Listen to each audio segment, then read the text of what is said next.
Okay, we just put this group together in Port Nyan Zaru, and it's a little different than usual for Temple of the Nine Gods. It's going to be 1 cleric, 1 tank, and 3 DPS versus the usual 2 clerics, and a tank, and 2 DPS. So this setup is more normal for any other dungeon other than this one. So, but it's a little strange. Feels a little strange for this one. So, but I think the extra DPS will be good. We just wiped those Wanti out, which are very tough, pretty quick. And now what we got to do is there's 3 paths we just went by. This is the 3rd one. You see this mask on the side we're just looking at. That is going to be, it changes every time. So you're going to look for that, and that's the path you want to go down. The other ways are going to be blocked. Okay? And you're going to have to fight a lot of Wanti that you won't have to going down the wrong path. So you want to pick the right path the first time and go that way. And yeah, so far this is going great. These Wanti are really tough. They seem to be really resistant to damage and have a pretty decent amount of hit points. And they control you. They can get you to walk the way they want you to, or they put the hearts on you and they charm you. And so it's not good. And so we're taking these guys out real quick. That's the best way to deal with them before they can get their spells on you. So, alright. We got through there, and now it's enter the Tomb of the Nine Gods complete. So that was pretty much the entrance. And now we got our first trap. So you got to look at this animal on the ground and match it up with the ones on top there. And if it's on the right, then there's going to be a whole bunch of Wanti you're going to have to fight. So you're going to skip that until the whole party goes over there. Okay? Now that guy beat me to the one on the left, so I'm going to let him take care of it, the snail creature. And looks like these guys are pretty much on it. And we're just going to go over here and fight these Wanti now. So then the whole group comes together, you take these guys out. Like I said, we're taking these Wanti out like nothing. This isn't normal. They're usually a lot tougher than that. So kind of like the extra DPS we got going here. Usually if it's not, it's usually, okay. So here's another thing you can do real quick is, I just picked the wrong one. Tried the wrong lid, the wrong symbol, and it pulls out this spider. And the reason you might want to do this is to farm for this Mastercraft, the Red Recluse Venom. Okay, then we got to roll to see who gets it. I didn't get it. That's okay. Now I've seen some people just open like all the wrong lids. There's 3 sides. You open all 3 on each side. 2 are wrong. You have a chance to get the Red Recluse Venom, and then one's the right one. You can just do it that way. You don't even have to worry about what symbol to match up. I think we might see more people farming for the Red Recluse Venom in the future. See, this guy pulled this one over here too. It's something you're going to want to try to go after for master crafting. Up until now, you see more people just going for finishing this dungeon, which is hard enough on its own. But these spiders aren't too tough, so if you want to farm them for the venom, there's a little bit more time, and you move on. But like I was saying, you know, even if it's not 2 clerics, it's like a master flame control wizard or a Templock Scourge Warlock or something like that. So we're just doing 3 DPS. We got a Trickster Rogue and 2 Great Weapon Fighters. That's just solid physical damage right there, no messing around. Now these guys here, they grab you with this necrotic beam and hold you in place. You can't move, you can't get out of it. They suck the life out of you. So whoever gets nabbed by them, the rest of the team, especially support, has got to go in there and keep them alive while we take them out. So otherwise it's not that big a deal, but you could die there easily. I don't know, these guys seem to be pretty confident here. Usually they wait for the Paladin or the Guardian Fighter, whoever the tank is, to get in there first. If they grab me, I'm the Paladin. I've got so many hit points, it's going to take a long time for them to drain me, and so there should be no problem taking them out before that happens. So. But on the other hand, they went in there and we were able to protect them easily as well, so it's no big deal. Now there's going to be a bunch of traps in here, okay? So this is our first trap, and you got to get through these traps. There's a couple different ways you can get through the traps. First way is to solve the trap, and that's the most direct way. You can also just try to go through the door without it, and then it kind of gives you a second kind of trap to solve, and you don't know which one you're going to get. It's either going to be fighting more bad guys, you might have to go through several rooms of extra fighting, or it might be some sort of maze you have to get through, or something like that. But it's going to be either like you have to solve the trap one way or the other. Now this one is actually one of the more fun ones. So all these potions on the table. I don't drink these potions, but if these guys want to drink them, that's cool. So they can see the colors on all these platforms, but they can't see what color animal they are. So I'm calling it out for them, green.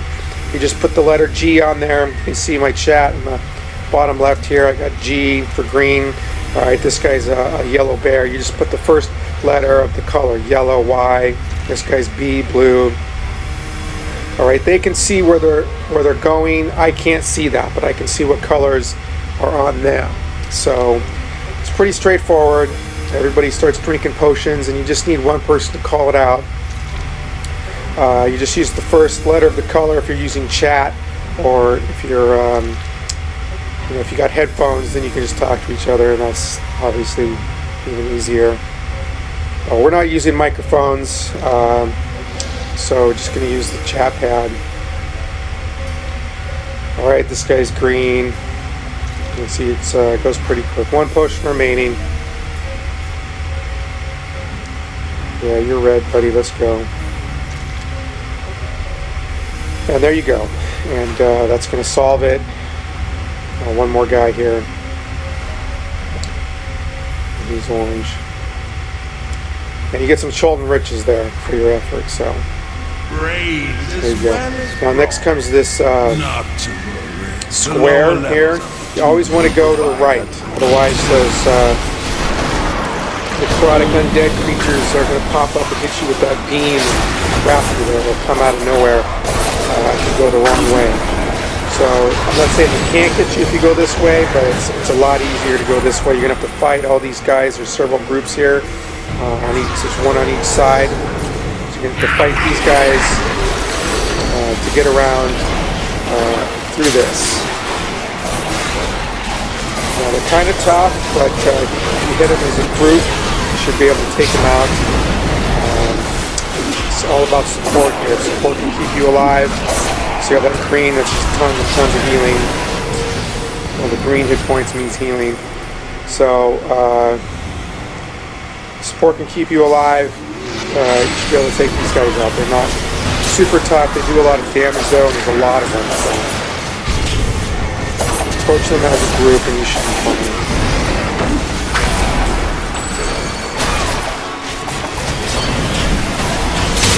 So there's all kinds of undead.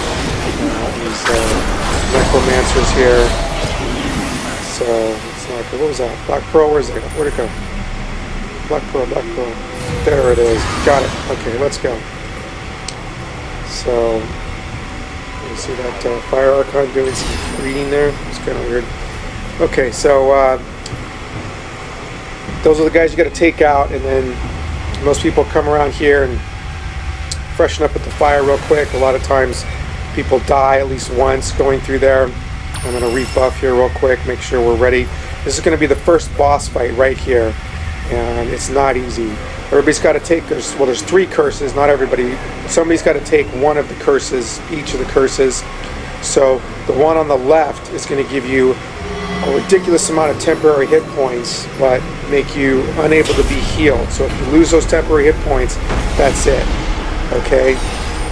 The one in the middle, you're going to do less damage to the main boss, but way more damage to the ads. And then the one on the right, you're going to be slowly draining your health just for no reason, but you're going to do way more damage.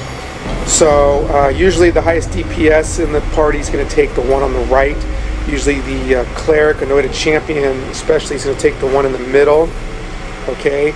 And usually it's the divine oracle cleric that's going to take the one on the left.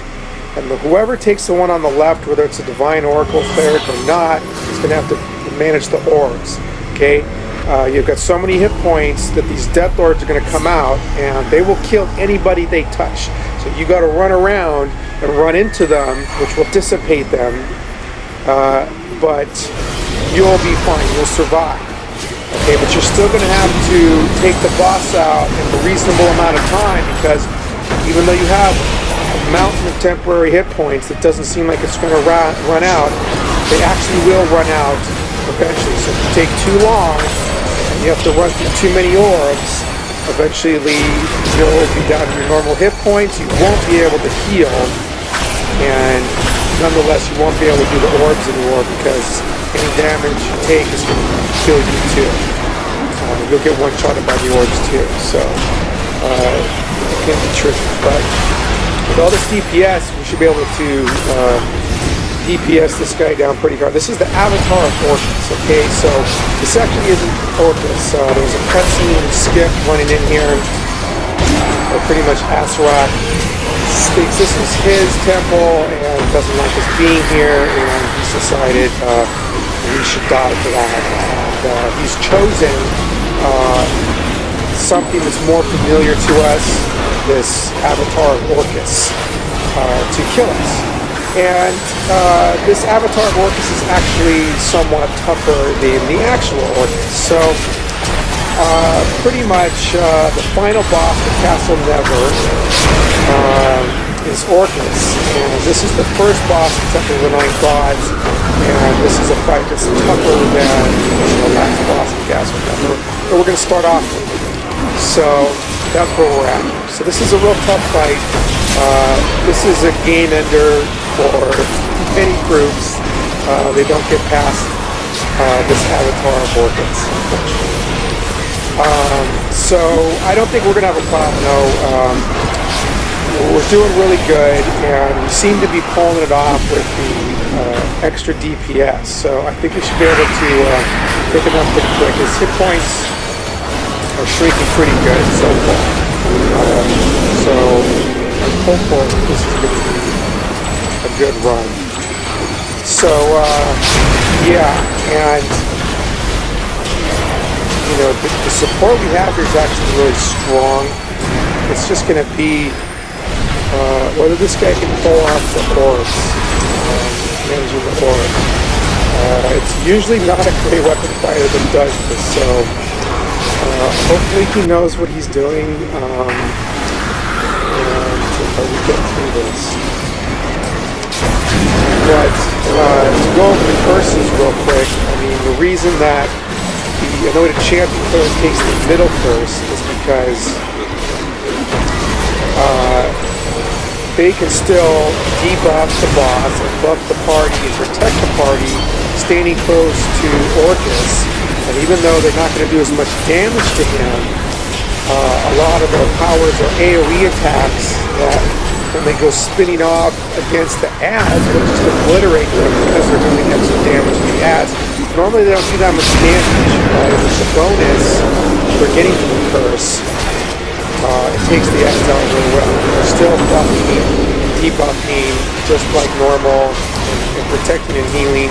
So obviously you don't want to have any of the DPS do less damage for Orcus. That would just be a nightmare. We're going to be here all day. You see how many ridiculous amount of hit points he has and how long it's taking right now. Tell me this is going pretty quick actually. So that's why the anointed champion, because he takes the middle curse. Obviously your highest DPS is going to do just even more damage by taking the right curse. Do even more damage against the boss, okay? And usually the Divine Oracle Cleric takes the curse on the left handle orbs, because that cleric can usually run off on the perimeter and make sure that there's no orbs coming out. You can take them out no problem, and then come running back in, throw down some long-term buffs, throw out some healing, and then do a little lap around. That should take away any of the DPS that we have, especially if you're running 2 clerics and you only have 2 DPS. So you want to keep both those guys on the boss. Definitely. And the tank has got to stay on the boss because the tank is pulling on the aggro. Right? So on the Paladin I didn't take any of the curses because it doesn't make as much sense. And I guess I could take the middle curse if I have to. But the more damage I do, then the more threat I'm going to generate in addition to my other powers. So it's a good idea if I'm hitting pretty hard as I can for a tank, basically help generate the aggro, not necessarily the DPSing down. It's going to help some, but it's more to make. Oh, whoa! I just died. You see that orb? That orb just hit me and took me out one shot. I'm done. There you go. Death of a Paladin. Just like that. Okay? That's how nasty those orbs are. Oh man. Okay, the Trickster Rogue got it too. He was already dead. Yeah, so that's not good. He's upset about it. He didn't even get up. Yeah, so I don't know. Now I'm not so confident about this fight. I don't think this guy knows how to do these orbs. You gotta stay on him. You gotta keep him off the party. They'll one-shot anybody. They'll even one-shot the Paladin. I mean, I've got about 250,000 hit points, and then when I pop Templar's Wrath in the fight, I get about 1 million temporary hit points added to that for real. So I've got a lot of hit points, and then I've got another damage shield on top of that. Which gives me about another 250,000 hit points in damage shield. So you're looking at about 1.5 million hit points, basically, I've got in a fight, and a ton of defense on top of that. So that's why the Paladin is so tough. Okay? And that orb just one-shots me, just dead, and no chance of resurrection, no scroll of mass life, gets me up, it's over. So that's why you gotta get these orbs in this fight. It's the most important job going in there. Okay, no matter what else is going on, you've got to get those orbs. I don't know how much to stress that. It's what plagues us. So let's just go over real quick, since we obviously got a minute. I don't know if these guys actually. You know what? They should be dead by now. But I think I know why. The cleric we have in there is just your dream cleric. She's got over an 18k item level and just the most awesome gear you'd want on a cleric. She is your dream cleric. They're still alive right now because she's keeping them alive. There is no other reason. I mean, I'm gone. There's a ton of protection I throw out, but without me, I'm thinking they're just going to die and show up at the fire any minute. But that cleric is keeping them alive. And actually, I mean, the other great weapon fighter has got the temporary hit points. So really, she's just got to worry about the second great weapon fighter and herself. If she can keep those two guys alive, herself and the other great weapon fighter, they should be able to beat him. So maybe they can still win. I hope so, because we got him down. We got most of his hit points gone, and I mean, it would be horrible to have to start this fight over. It would be really annoying. So I think they're going to be able to do it. They seem to be winning. They're taking his hit points away, and none of them have died yet, so that's pretty good. But even still, this goes a lot faster and smoother with the whole party staying alive in there and just taking him down smooth. So, like I said, let's go over these orbs real quick. I mean, when you first go in there, there's not going to be any orbs. Pretty much, you get to pound on Orcus for a little while he takes some shots at you, and then he's going to fly up in the air. And then after a few seconds, he comes back down, and you start on him all over again. There's not going to be any orbs until he comes back down after that, okay? So after he comes back down, if you're on orbs, if you're on balls is what they usually call it, you want to start looking for these balls. You want to, maybe do a cycle, maybe cycle and a half, so 2 cycles tops. And then you want to start looking for the orbs. Once you find the orbs, you want to run into them. Make sure they don't get anybody in the party. They're going to attach themselves to somebody in the group. Okay, you can see right here, there's that line on somebody. That orb's attached to him, and it's going to go right to that person and take him out. Okay, see, but now the Great Weapon Fighter was on orbs. He got it. He ran into the orb, and he neutralized the threat. Okay, so that's what you got to do for the person who's stuck to the orb, or they will die. Okay, they will die as soon as that orb touches them. So you got to be real careful, and you got to be on your game. So at first there's going to be like one orb, and then later there's going to be more. And the longer you go, the more orbs start coming out more frequently. So you want, you're trying to either be a cleric and heal people and debuff and do some damage, or this guy's a Great Weapon Fighter, so he's trying to, do his job. He's trying to DPS Orcus down and get us through this fight. Okay, you're not going to take out the boss if somebody does a ton of damage, but she's got, you got to do the orbs too. So you come back in, you take out the orbs, whether there's one or two orbs, then you want to come back in. You do your full cycle, you pop your mount combat power, you pop your artifact. Nope, it's too late. Somebody just died from an orb, so you can't stay that long. You maybe do a full cycle, maybe even part of a cycle, and then you're doing another lap to look for those orbs again. Main job, you want to be on the orbs, and then you want to run back in and hit them a couple times, and then you're back out on the perimeter trying to get those orbs before they get to anybody.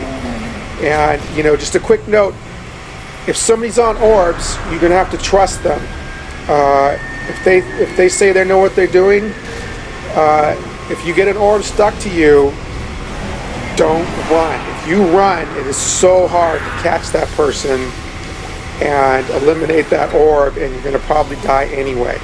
So hopefully, if you're stuck to an orb, the person's going to get to you, and I would just stay fighting Orcus, stay as close to Orcus as possible, and hopefully he gets them. Now the one we saw, the guy ran back and he ran away from the orb. He saw it in time where he actually gave himself some room, and the Great Weapon Fighter was on the other side of the room and was able to intercept it. But if it's not that exact situation, then you're running and whoever's on orbs is trying to chase you down, and you probably won't make it. So please keep that in mind. If you get stuck to you, help yourself out by not running. But if you're on orbs, make sure that that doesn't happen, that it doesn't get stuck to somebody so that they get scared and run in the first place. You just want to be like doing the perimeter. So there we go. We got them. And if you get stuck outside, you just run up here. It says please click to return, and then you come back in here. There's a couple ads, no big deal. There might be a drop for you. We got a flawless sapphire. Not the best drop. Sometimes it's nothing, so I guess better than nothing. But you might find who knows what after any of the boss stripes in this. Really, this is the highest end dungeon we have right now, so there's some interesting drops that you can get at any of the boss fights here. Well, actually, the last boss fight, you get the extra chest now. They changed it.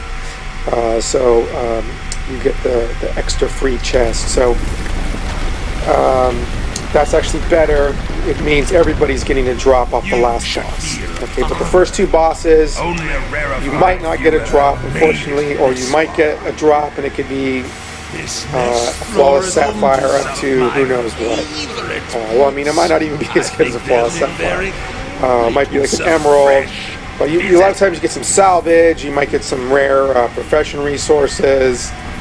Who knows?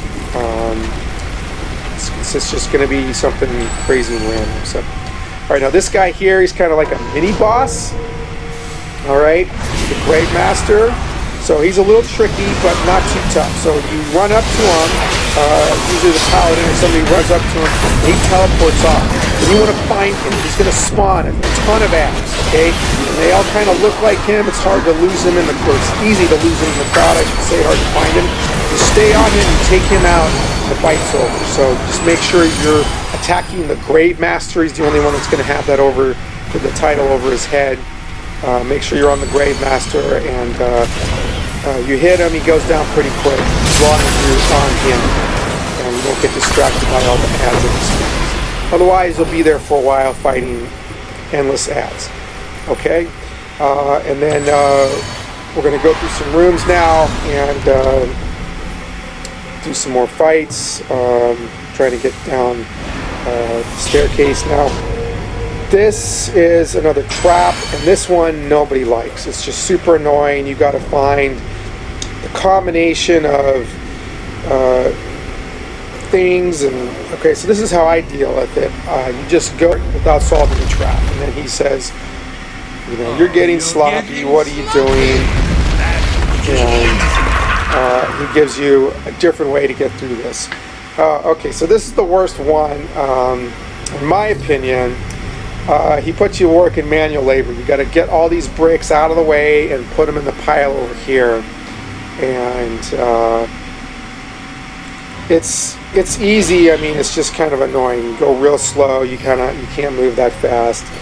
But if everybody pitches in and grabs a block, it goes pretty quick. This is where it's actually better to have a guardian fighter over a paladin, because he can get the party to move quicker, and you'll go even faster with carrying these big blocks. But even without him, it's not too bad. You just gotta, you know, everybody grabs one, walks it over, and then you drop it down, and that's that. It's not a big deal. So that's all there is to it. The other ones, maybe like you have to go through a few rooms fighting, or there's another one fighting several groups. That one's my favorite. I mean, that's just like you know, you get a little extension of the dungeon. So, all right, I still can't go through. One more. Wants me to do one more. Okay. There's another one where it's like you have to find. There's 3 pads, and if you go on the wrong pad, it sends you back to the beginning, and you got to find the right pad. So that one's kind of fun. So now I should get through. Oh, I see. The guy's telling me to defeat.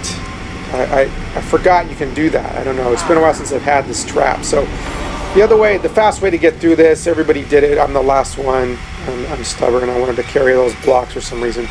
You just hit defeat yourself. Now you got to rebuff, of course.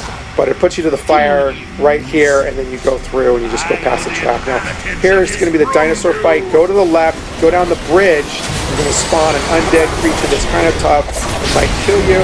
So that's another trap you want to avoid. And then you're down here, and you're going to get 3 waves of dinosaurs. One's tougher than the next. But shouldn't be too bad. If you read that Orcus fight, some people think there's a nerf where if you take the curse on the right, which makes you do more damage, and you die, and then you come back and somebody else takes the curse on the right, then 2 people actually have it for the fight. And you can get through the Orcus fight that way. So some people like doing that.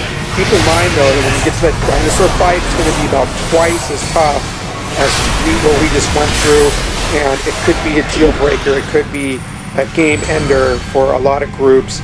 If you had trouble getting through the Orcus fight, that dinosaur fight being twice as tough might just end the whole run right there. So keep that in mind. If you die at the Orcus fight, you might not want to try the nerf. You might want to make sure that whoever takes the curse on the right for the extra damage takes it the second time also, so that you don't get messed up like that. Okay, so you know, if you're having trouble with Orcus, then maybe you want to take that nerf. But just keep in mind, you might not get through that dinosaur fight. Now here, this trap, I don't know, I like this one. This one's my favorite. It's kind of like a little game here. They shoot this little ball of light and then switch around places, and you got to figure out at the end what chest has it, okay? So you can kind of follow. So that one now, see, it's on the right. See if you can follow it. Okay, so that one was in the center. See, they were trying to be tricky. And then that one's still in the center. You see why? Now it's on the left, right? Now, I don't know. Center? Well, okay, where'd it go? Now I'm lost. Okay. So now it's on the left. And now they want you to pick. So I think it's on the left, right? So it's on the left. We did it. We solved it. If you don't solve it, then that mimic attacks you and the party has to take it out, and then you have to try to guess it again. And I don't know, for some reason it seems like if you guess it wrong the first time, you guess it wrong the second time, and what do you know, you're going to definitely get it right the third time. But it's nice to get it on the first try and move on. If you notice the screen going black twice there's two cutscenes I just skipped through. They're fun to watch once. Basically, what happened is a big Tyrannosaurus Rex came through and busted through the wall, and that's how we were able to take this shortcut. And that's pretty much all there is to it. But yeah, once you've seen these cutscenes, I mean, you just hit the B button and skip them. That's what most people do. And a lot of people have said that they haven't even seen the cutscene because if you haven't seen it by now, most people want to just get to the dungeon. If you're standing there watching it, the rest of the party actually moves on without you. So you're going to be lagging behind just a little bit. But hey, if you really want to see it, it's go for it. You got to watch it at least once. They're kind of fun. So these are some groups of some tough ads here, and you notice we kind of had to fight a few groups from the avatar of Orcus until now. That's kind of how it goes. But now we're going to go right into the second boss right here, and we're almost done.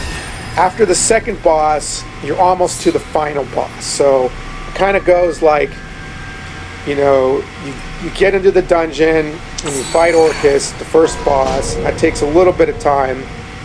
Then you got to fight through some ads and some more traps, and then it's kind of like second boss, and then it's almost like the final boss right away. So this one, though, don't think the second boss is easy just because I'm already talking about the final boss. This one you want to keep right here in the middle. You can kind of go on the sides a little bit, but mainly if the whole party can stay right in the middle in the front here, you're going to be doing your best. This is the Witherer's control station. You've got to pound this down and get to him inside and take him out. Otherwise, he's going to give you all kinds of pain here. He can flood this room, he can electrify this room, he can electrify it once it's flooded. It's not fun. But there's some dwarves on the side up top here that will shoot like flamethrowers at you, okay? And all these bad things tend to happen if you veer from the front here. The more you veer up the front. See this great, was that the cleric or the great open fighter just somebody's trying to flank this, and you can see the red circle showing up on him. So I don't know if he's going to bring bad things to us or not. And you see also the big circle comes around the whole thing and pushes you back. Okay, they're trying to push you back so that they can pull these other tricks on you.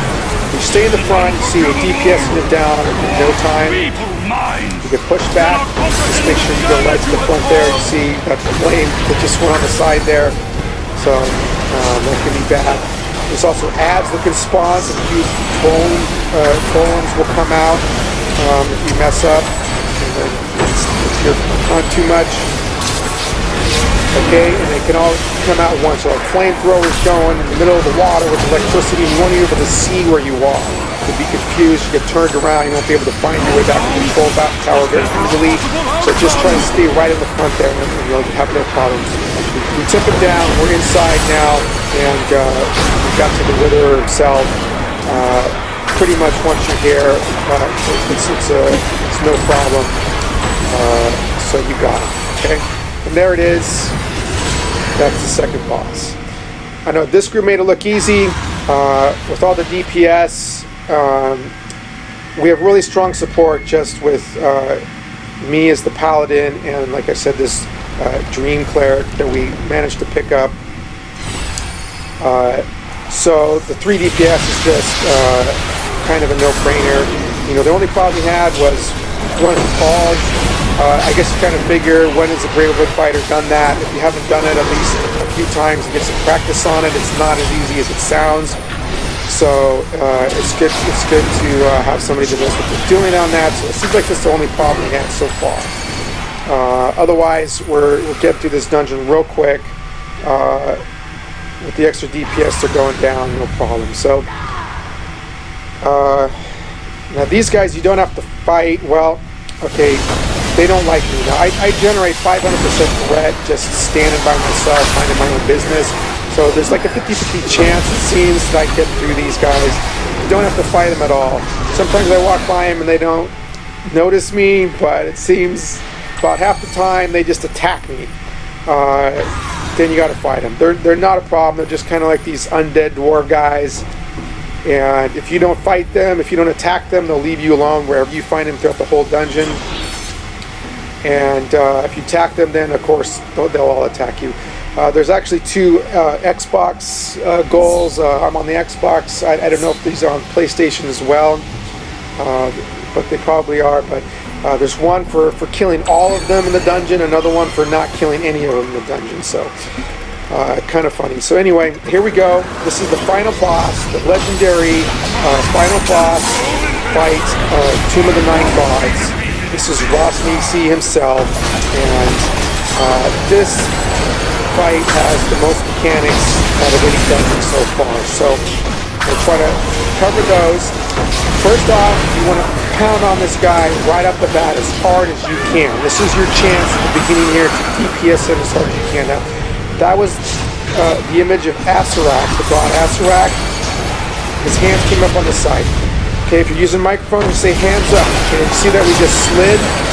He's going to pound on this table. We're like on this floating table right now. And he pounds on the table and knocks you to whatever side he's on.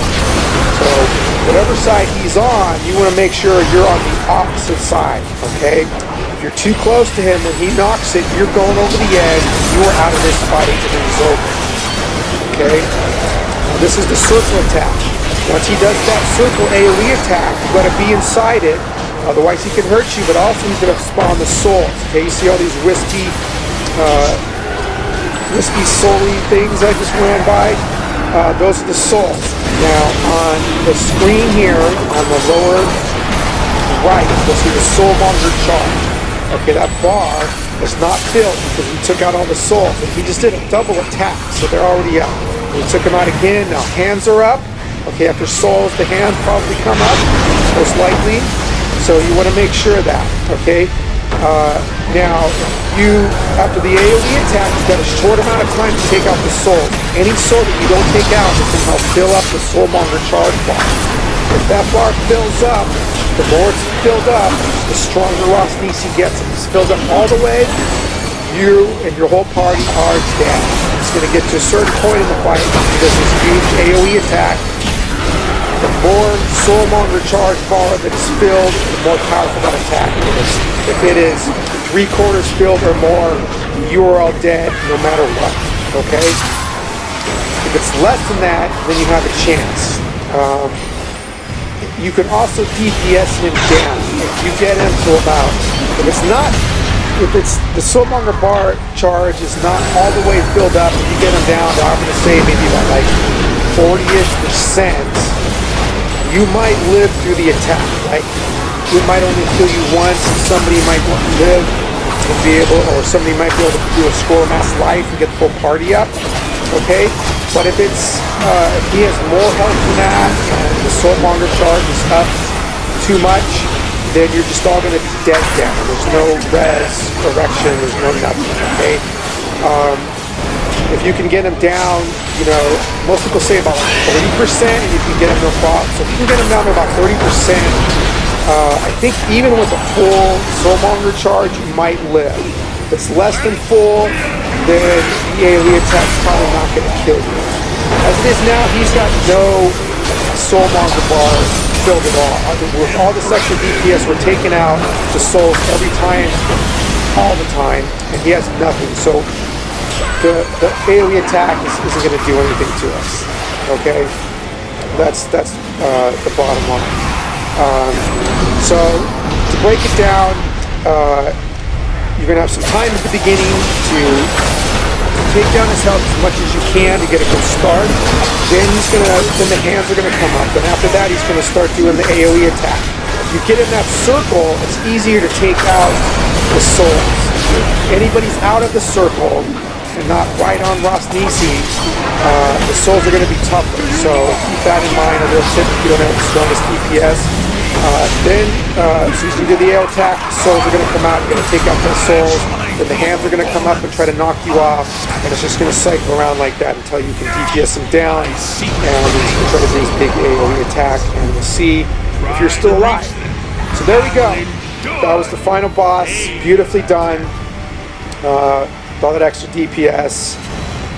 It was just a beautiful job taking him out. Okay, you don't have a lot of DPS, but final thought, a real chore to say the least. You don't have world-class support. You're also not going to live through his normal attacks, let alone his monster attacks. So,